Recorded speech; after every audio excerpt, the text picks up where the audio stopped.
Hello and welcome to Past Your Bedtime. My name's Bev. Regular listeners of this podcast might have heard me reference guests as Nuffield Scholars from time to time. I realised that before I entered agriculture myself, I hadn't come across the term, so a quick explanation might be useful, as well as to give you some context for today's episode. The Nuffield name, along with its emblem of a bull riding a bicycle, relates to Lord Nuffield. Born William Richard Morris near Worcester in 1877, Morris was a farmer's grandson who started out fixing bicycles for Oxford graduates. As the business grew, he began creating his own models, drawing inspiration from emerging motoring technologies. He eventually founded a car company, quickly recognising the value of learning from experts in the field. In doing so, he travelled to Detroit, the epicentre of the car industry, to see how Americans were able to produce quality vehicles at lower costs than their British counterparts. Using what he'd learned, Morris developed the Morris Cowley, a mass-produced car modelled after American techniques, which allowed him to compete successfully with Henry Ford. And throughout his career, Morris championed travel and study, constantly seeking fresh ideas to innovate his business, and he encouraged his employees to do the same. Despite his financial achievements and social standing, William Morris battled hypochondria and, regretting not having a formal education, became a major benefactor of medical research at Oxford University. In 1943, the now Lord Nuffield established the Nuffield Foundation, dedicated to advancing health, well-being and support for the aged poor. In 1947, the foundation broadened its scope to include agriculture. This was thanks to Jack Maclean, the then Vice President of the NFU, who suggested that the organisation offer travel scholarships to experienced farmers and growers, recognising their significant contribution to the expansion of food production during the Second World War. Lord Nuffield welcomed the proposal, launching a scholarship programme that continues to this day. Over 1,200 individuals have now received these scholarships, sharing their knowledge and experiences to enrich the agricultural sector and beyond. If you'd like to find out more about Nuffield and the case studies of the participants, pop along to their website, nuffieldScholar.org. They also have a podcast. Well, who wouldn't? But before you dive off down that rabbit hole, let me introduce you to today's guest, which is Helen Wyman. I first met Helen, a Nuffield Scholar, last October as a delegate on her Toucan mentorship programme. Having been asked if I'd like to work with a mentor in the agricultural space, I leapt at the chance to have someone more experienced help me refine my goals and explore the areas of agriculture in which I could develop and ultimately find my place in this industry. The mentoring journey's been extremely rewarding, and I'm grateful that Helen and her team are so invested in me and others like me who want to learn and develop whatever stage in our careers we are. I'm also chuffed that she's been a big supporter of this podcast, and so, combining the two, we're embarking on a collaborative series of episodes that will tell the stories of others who've experienced their own mentoring journeys. In the coming weeks, alongside regular episodes of Past Your Bedtime, I'll be adding some extra conversations with some of the Toucan mentorship participants. I hope you'll enjoy them as much as I do. Here I am asking Helen what made her choose mentoring as her speciality. Let's start with how you came to the idea, or maybe start with your background, because you're a farmer's daughter, am I right? Mm-hmm. But you didn't pursue farming, hands-on farming. You worked in ancillary industries. So give us a roundup of that. So at school I was quite sciencey and quite academic.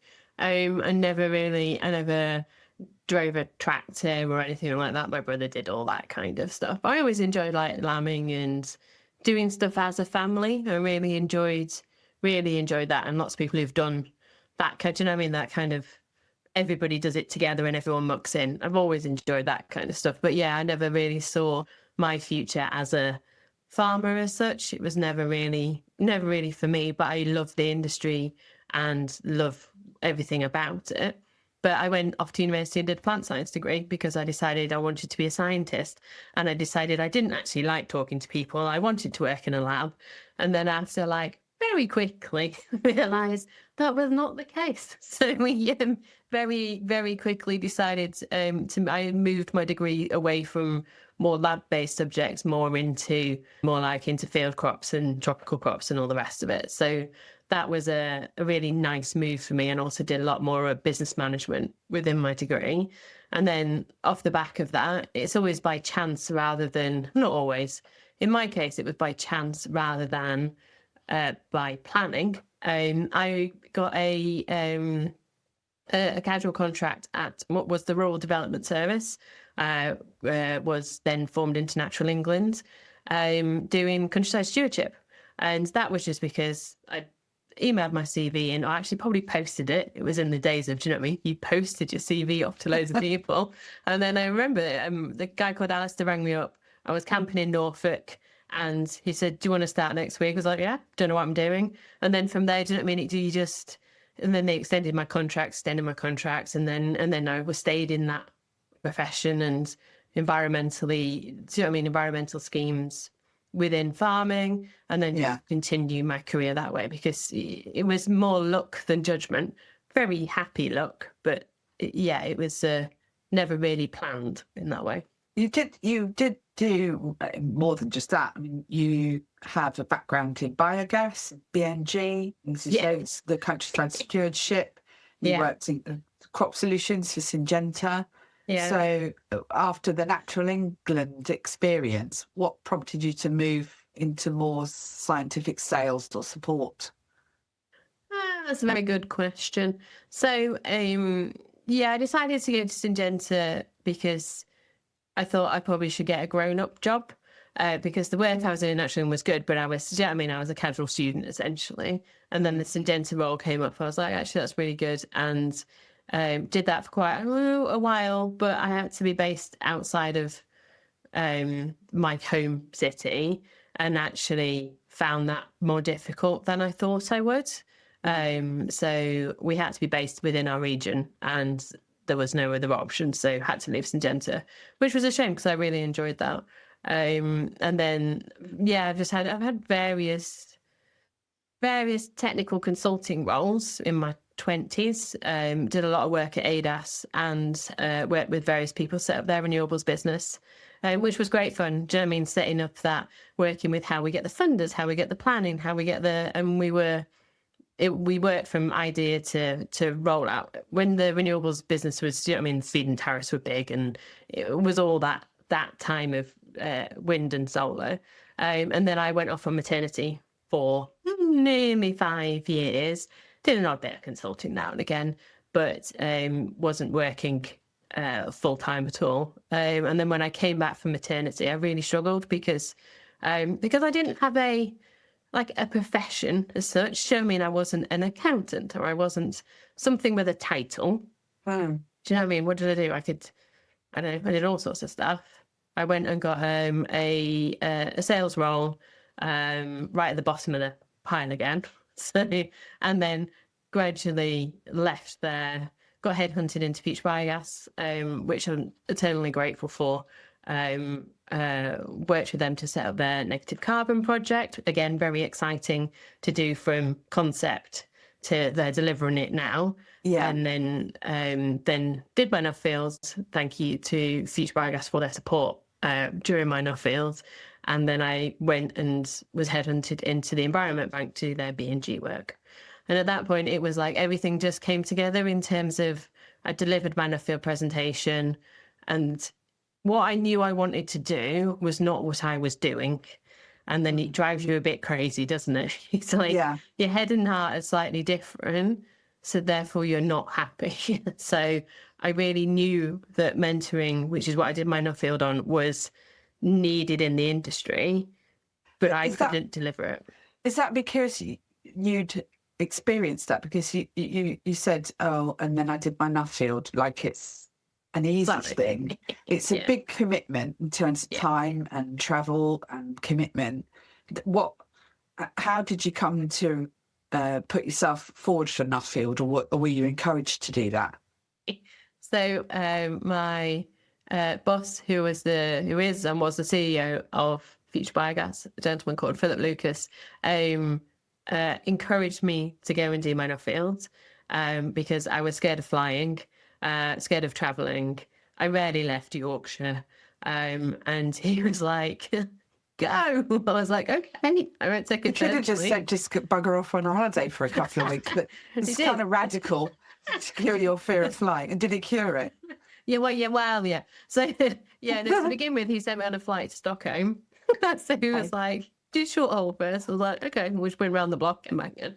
But yeah, he was really supportive and could see the benefits for me personally of doing that, because like it increased my confidence, it increased my network, which obviously then I brought back into the business, and it just helps everybody, doesn't it, when employees are better connected and more confident. It's good for the person and the people around them. So it was it was one of those things I thought I'd try it. Do you know what I mean? Like it was something I thought I'd try and apply for, and yeah, was very lucky to be given one. Back in the days when there was less people applying, I have to say. So it's like, yeah, applied now, never get in. But I don't believe that for a second. So what prompted it to why mentoring? Why was that on your mind at that time? Because it's weird these things with the Nuffield. So actually, my original Nuffield, I was doing on biogas. But no, I don't often tell people this. It was on biogas, and then you do like a leadership kind of week where everyone comes together. And I got called the gas lady for a week. So I decided, I was like, we're not carrying on with this situation. So the what I hadn't fully appreciated at the time of applying was the fact that you get known for your Nuffield if you want to be. I hadn't quite understood the fact that you become it if you want. Do you know what I mean? You're defined by your Nuffield topic. You are defined by a Nuffield topic, and if I'd known that to begin with, then maybe I would have thought of it slightly differently. But as soon as I'd realised that, I was like, So I was very lucky in terms I had a legacy sponsor, compared to some of my other peers who have, like, do you know what I mean, active business or charitable sponsors. Mine was a legacy sponsor. So I went to Nuffield and went, the thing that I want to do, because I am passionate about it and I know a lot about it and I know it can make a difference, is mentoring. And I was very grateful. They changed my topic from so the majority of the time I've been doing mentoring for like the first 6 weeks when I was known as the gas lady. It was not. But the reason I decided to do mentoring was when I looked back on my career, I've been very lucky to have accidental mentors. So, and I'm also very lucky to have worked in forward-facing roles. My network was pretty good. I used to go out and talk to people, and so it put me in front of people that I could accidentally then be mentored by. So a lot of them were called David. Don't know why, just one of those like coincidences. So one I found in my dad's shed, and one the David drawer. In the David drawer. I was like, okay. Come on, you need to explain how you found a man called David in your dad's barn. So my dad obviously farms and has some sheds. And David was an old friend of his who said, can I come and do my tractor up in your barn? So, and I didn't really know him, to be honest with you. I just know him as this old, in the nicest way, an older gentleman tinkering with a tractor. So one day I went and sat down and had a chat with him because I was having a bad day. After I came back from maternity, and then realised actually he spent his whole career doing what I was doing then. And I was like, oh, okay. So, and then after that, yeah, he took me under his wing, and it was a really tough time that coming back from maternity. You're older than your peers in that.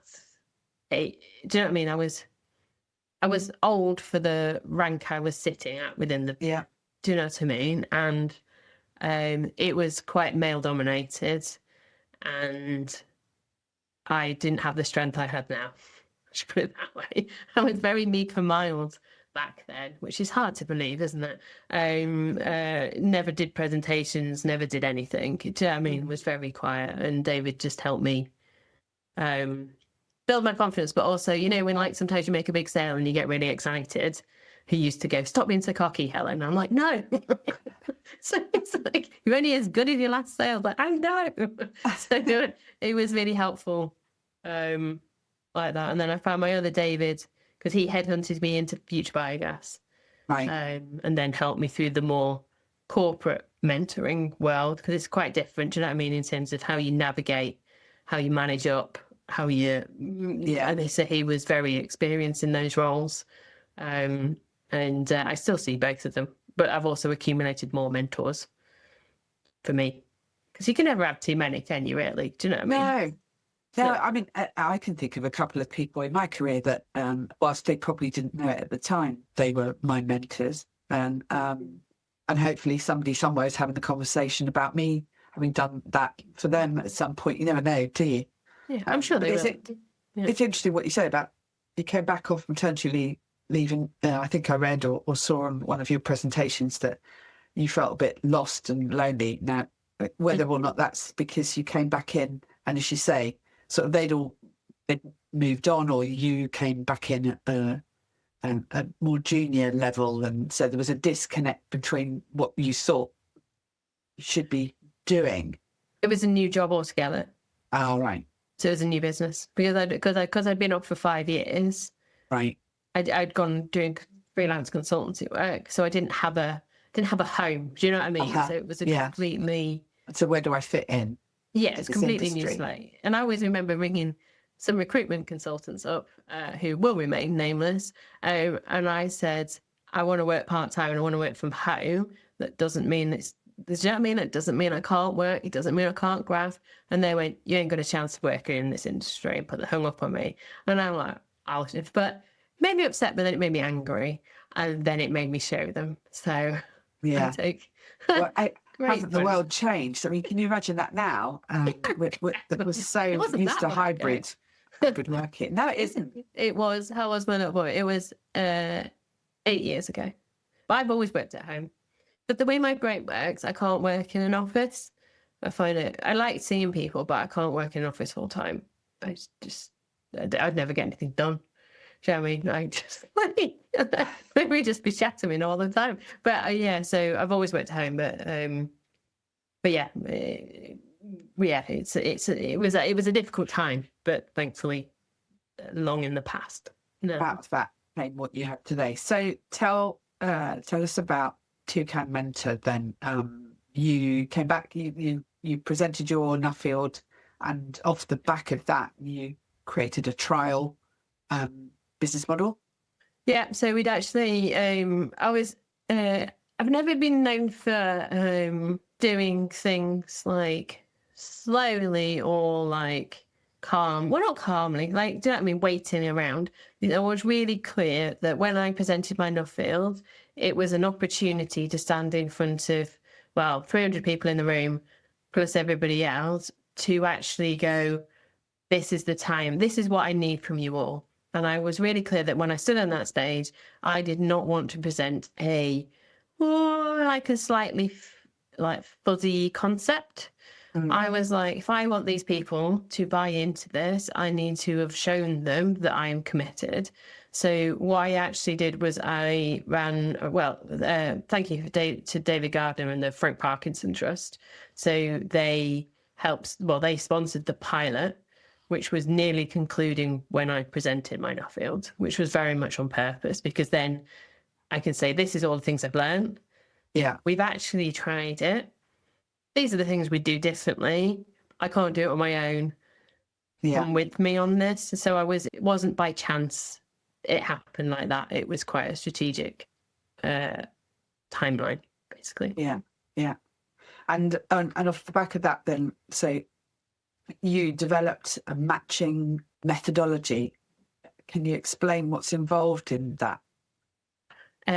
Yes. So the reason why I decided to do it myself is that I couldn't find anything in the market that did what I wanted it to do, there's quite a few things like that about the business, is that you go out there and look and you go, oh, actually, I might as well just do it myself. So a lot of issues that I found with mentoring programs around the world was the quality of the matching. Like, people really wanted to create good matches, but they didn't know how. And a lot of it is just because you happen to, I don't know, work in the same industry, or, do you know what I mean? A lot of that was matched. But actually, I always say that, like, if you go into a meeting with somebody, even if you're in the same industry, and you sit down like this and you go, this is going to be a long hour, and you're just like, I ain't telling them anything because I can't stand them. Do you know what I mean? There's a lot more to it than just like sector or job description. So I've worked with a number of academics, data scientists, lots of other really interesting. I've really enjoyed it. It's been a great project, and it continues to be a great project in terms of how we build it. And what I was really clear about is that I wasn't going to wait until it was perfect before we rolled it out, because I wanted data. It was good enough. Do you know what I mean? And You wanted learnings from it.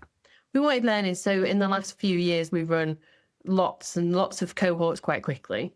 And that's because every time we got feedback and we adjusted it. And now we're at the point, after, I think we run 7 or 8 cohorts now, I'm at the point where I'm like, it's small tweaks. I'm really happy with how it matches, the quality of the matches, the feedback system we've built in, and everything else is to a standard that I'm exceptionally happy with now. Yeah. It's great.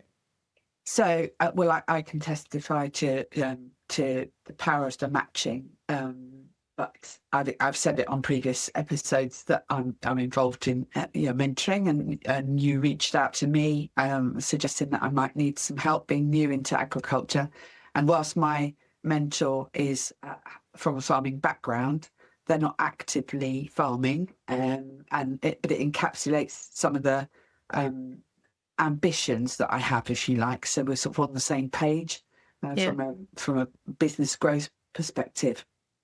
So it started as an agricultural activity, if you like. Tell me where you're at today with that.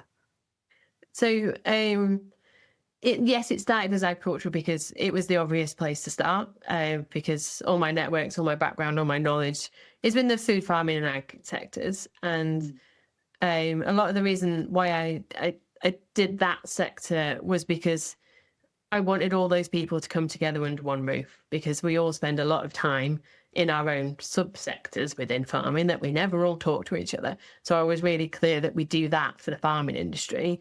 And it's been the feedback that we've had when we run our training days is yes, they love the content, but they also love meeting people they never would have done anyway. Do you know what I mean? So like the one we ran the other day, we had farmers from Northumberland talking from somebody, I don't know, who runs a natural capital business in Kent, and talking to a fruit farmer. Like, it never would happen in normal day-to-day life. So that ability to create cross sector, but within the same industry, connections, whether that's mentoring or informal, is really important. So then when we started to look at that, and we obviously go and spend a lot of time talking to people, they were like, oh, why don't you come and do it in this sector and in this sector? Because the challenges that we face in farming are not that dissimilar to some other ones. So the theory about where we go next is that we're moving into other industries where the businesses are expert-led. So, for example, do you know what I mean? The farmer is the expert within, they're trying to run the business as well as, do you know what I mean, physically doing the farming. Yeah. So our next industry is the vet profession. So that includes the vets, the vet nurses, and the whole support system. Do you know what I mean? The pharmaceutical reps, and there's a massive ecosystem that surrounds that vet and that vet practice. Yeah. So we want to bring them together because, again, expert-led businesses. So our next and our first vet cohort will start in October, which I'm very excited about.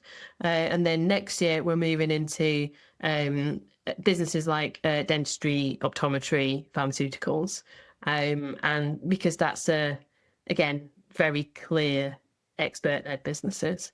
And we're also doing some work at the moment within the local growth hub. So we are matching local business mentors with local small businesses to look at how we can like encourage their growth as a small business. Because again, hard to find a good mentor when you're head down trying to actually do the business. When you're not in a network, and I think I found this moving across into agriculture, it was quite a lonely pursuit, and that's fine if you don't mind getting stuck into the research and reading everything, consuming all the online content. But after an amount of time, you suddenly realise I'm the only one reading this, and I've got no one to discuss it with. Yeah, so true.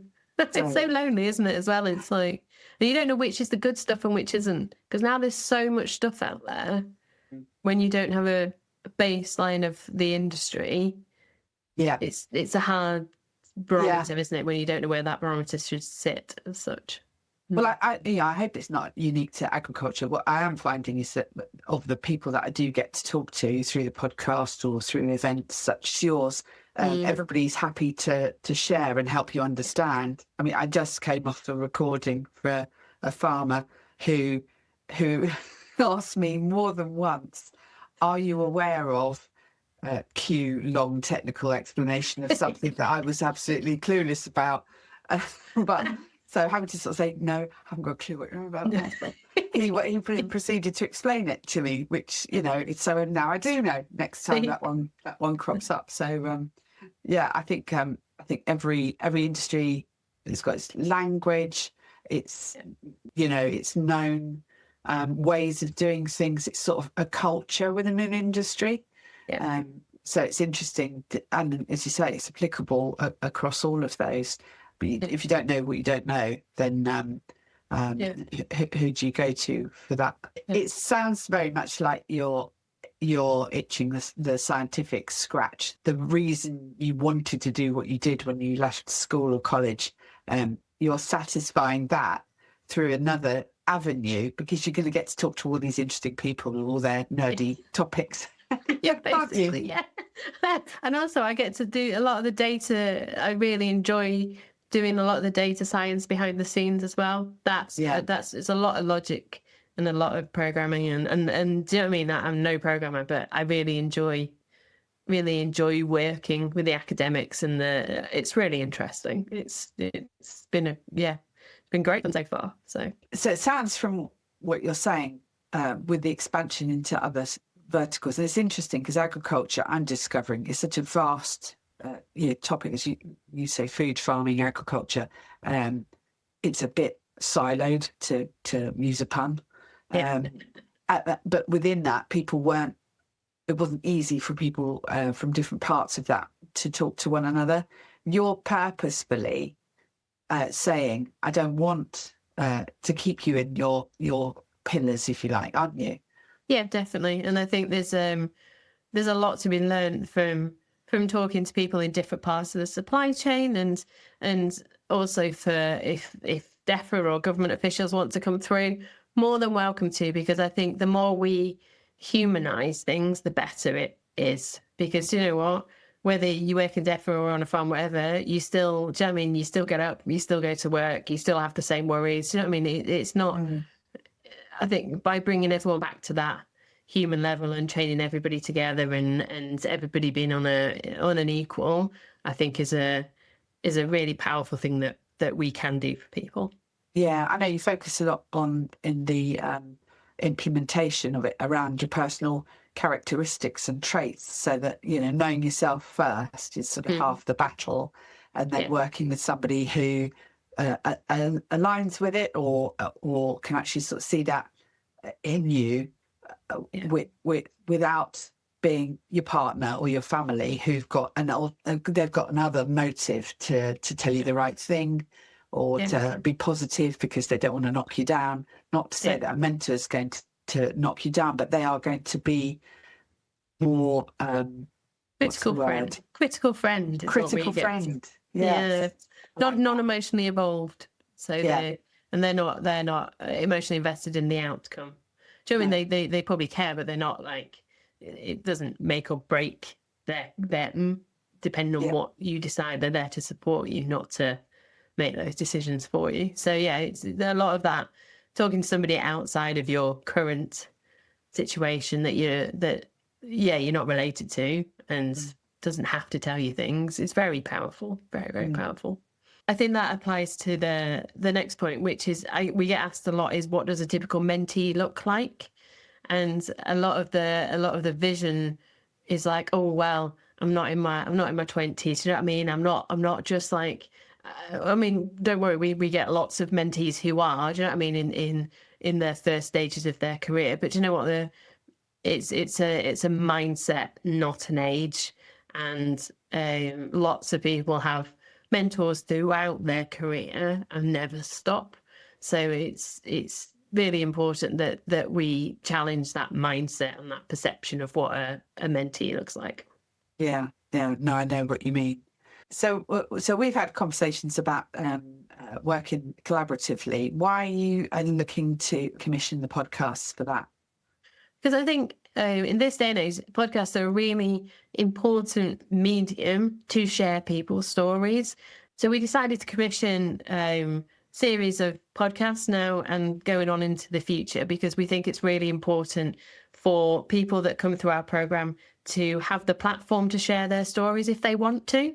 And a lot of the people that we have in the program are not people that you would normally see on the normal podcast rounds, because maybe they're not in job roles that mean they get the opportunity, or they've never really, it's quite hard to know how you get on a podcast, really. Do you know what I mean? It's like who knows how things work. So we want to give people that opportunity to have their platform, but we also think it's really great for others to hear their stories, because we've had hundreds of people through now, and there are so many amazing stories, which I get to hear and my team gets to hear, but nobody else does. And they're so inspirational, and we just think it's a lovely thing to do. And podcasting is the way to do it, because good writing is fantastic, but I'm really not very good at writing. And actually being able to see and hear and feel the emotion is just such a wonderful thing to do. Yeah, I agree. For me, launching a podcast was easy. Well, the talking bit is the easiest bit. The editing bit is the hardest bit. But I'd been invited onto some industry podcasts in my last role. And you the first time, it's sort of like, well, is that because I'm known or I have an interesting story? Of whatever the motive is for it. It's quite nerve-wracking to do the first ones. It's sort of like a TV appearance. But then you soon realise that it is just a conversation between somebody who wants to know more about what you do and why you do it. So hopefully my approach to it, and I've had some well-known people in the industry so far on my podcast, which I'm hugely grateful for, but also some lesser-known individuals who've just got something about them, great bedside manner. They're happy to answer my daft questions, talk me through it, refer me to other people that they look up to that are in the industry. So I think it's a really nice, warm, friendly, non-threatening way to sort of hear about what the possibilities are. Yeah. And you don't know what you don't know either, do you? So by listening to other people who you've never heard before, you just one nugget of information can stick in your brain, and then, do you know what I mean? You can change lots of things off the back of that. So it's really interesting. It's a really interesting medium to share people's stories over. Yeah. Well, having met some of your delegates as well, within that, they kind of give me a boost when I come away from those events. Just thinking, there's just such an enthusiasm and a broad spectrum from such youngsters. I can say that now. I'm such an old fart, but they're inspiring. Yeah, they really are. We had loads of young farmers on the last cohort as well. So DEFRA sponsored 10 young farmers through, and they were so good. Do you know what I mean? They went and spoke to loads of people. We did some video interviews with them, and they're like so engaged, already connected, up and running. And just absolutely inspirational and just such fun. And what I always say about that room is that you don't walk into that room if you don't want to be there. it is an optional. Do you know what I mean? If you're a mentor, you're there because you want to give back. So it's a certain type of person that's in the room, and mentees are there because they want to learn. So just by it's one of those things that it is a very positive atmosphere because everyone's keen to get to know each other and help each other and move on. When you walk in, and I came to the last event, I came in at the morning tea break, and it was buzzing. But and sometimes at events like that, training events, everybody's nervously sort of getting their cup of tea and not really engaging with the person sat next to them. It's all a bit awkward. Yeah. But it wasn't like that at all. I think somebody else commented on it. Joe mentioned it. That just listen to it. The noise level in here is just like you have to step outside. Yeah, so it's great. Because I always forget, because I know everybody in the room. Do you know what I mean? It's weird because I know everybody. I always forget sometimes that they don't know each other. Yeah. So I'm like, how do you know? No, oh, okay. And so then, actually everybody's coming in, not cold, but they don't know anybody. And that's why we're really keen, is that we've had conversations with everybody before we come in. So they've had Teams calls with Sarah and other people, so they have a friendly face. So we're really clear that we make that step into the room, which can be quite daunting. Do you know what I mean? For some people, as least daunting as possible, because they'll come in, they'll meet us. Do you know what I mean? We'll go and introduce them to someone to maybe chat to. So it's really important that it's seen as a friendly and then everybody gets on, and do you know what I mean? We get activities going and they're absolutely fine. So yeah. Well, I'm really looking forward to chatting to some of the students that have been through it. We've got some lined up, so I will drop some information in either in the show notes, or I'll be talking about how often we're going to be doing that when the first one's coming up. So thanks very much for asking me to do that. It's it's my pleasure, Bev. My pleasure. Be good. I'm really excited to hear them. Be good. Good stuff. And what's next for you, or what are you working on at the moment? You don't want my to-do list, Ben. However, exciting things at the moment, well, manyfold, is that we're doing lots of work with Candy, who are a visual media company, who are exceptional, to put together some very snazzy and lovely videos. So they will be coming out over YouTube and socials and all the rest of it. So that are exceptional, really great people to work with, would 100% recommend them. And also doing lots of work in terms of updating the website so it's actually more useful, but also building the community area. So again, there are lots of things I could have bought to just like plug in the community area, but we decided to build it from scratch because I actually wanted to like control it and do various things. So there's a theme here, Ben. This is saying a lot about you. Yeah. Exactly, I think so. It's like, you just might, I'd rather do it, I'd rather take slightly longer and do it well. And so the community area will be a really amazing place when we get everybody on it, and there's lots of conversations going on. There'll be closed notice boards. So, do you know what I mean? Or I could really does anybody know somebody who, I don't know, grows hazelnuts in Kent? And do you know what? Somebody within the 300-400 people in this network will know somebody. So we want to do that. But then we also want to run like special interest groups, because we get asked for that a lot in terms of people want to meet other toucan people in their local area, which up to now has actually been quite logistically challenging, considering we're such a small team to try and organise lots of local groups. But one of the aims of the community area is that we will create, do you know what I mean, like a York group, and then the members will go, oh, do you all want to come here? So it becomes like a member-led special interest group. So there's lots of other plans for the community area, and also, sorry, we do CPD webinars as well. So they have been running once a month, once every 6 weeks, and now we're building up a lot more of those. So we do things like change management or difficult conversations, or just things that are quite useful to people. So they're just an hour on a lunchtime. You just log in, and you never know, you might pick up one useful bit of information. So they're part of the package, and they'll all be on the community area as well. So there's lots going on, and also I forgot. I didn't bring it with me. Is you get a pin badge, don't you, at the end of the training day? It's the most important thing, Bev, because then when you're out and about and you've got your pin badge on, you can see who else is part of Toucan, which is great. It's all I ever wanted from a business, was a Toucan pin badge. So there you go. Brilliant. Well, your coercive, controlling manner has meant that I've ended up doing this on video, which is a first for me. So thanks a lot, Helen. Why wouldn't you want to do it on video, Bev? It's so much more fun. I really don't know. But anyway, I went to the trouble of branding just for you. Thank you. I much appreciate it. Very good. So thanks so much for being with me today. I look forward to speaking to you again soon, and I really appreciate your time spent explaining the programme today. That's no worries, Bev. And thank you so much for agreeing to do the podcast going forward. I'm very excited to listen to them all. So thank you very much. You're welcome. Thanks a lot. Take care. My thanks, as always, to my guest today, Helen Wyman.